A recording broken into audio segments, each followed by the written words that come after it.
Ukážeme si, co nalezneme v agendě rejstříky a listinná agenda. Na hlavní obrazovce klikneme na rejstříky. Klikneme vpravo nahoře na nový nápad a tím se nám otevře nový nápad. Automaticky se přiřadí číslo nového nápadu. My si hned přiřadíme číslo NZ a doplní se nám datum zápisu. Vybereme si číslo, které potřebujeme, například Z. Vybereme si předmět zápisu, například sepis závěti.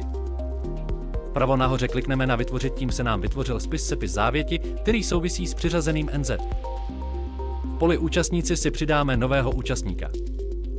Pro načtení stačí zadat pouze číslo dokladu totožnosti. Klikneme mimo. Načte se osoba a její bydliště. Vpravo nahoře klikneme na uložit a účastník se nám doplní do spisu. Ale si zde můžeme nahrát dokumenty, které potřebujeme. Odměnu notáře, rozdělení odměny a vyúčtování. Pokud si potřebujeme přidat informace do obchodního rejstříku, tak je to také možné. Ale si zde můžete doplnit vlastní texty.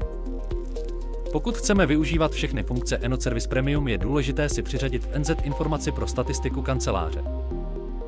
Rozklikneme si NZ a uprostřed nahoře vybereme příslušné zařazení pro statistiku kanceláře. Stiskneme uložit a zavřít a tím se vrátíme zpět na spis. Zde už pouze celý spis uložíme. Spis se nám uloží na konec všech spisů. Klikneme na logo EnotService, které nás vrátí zpět na úvodní obrazovku. Děkujeme a těšíme se u dalšího videa.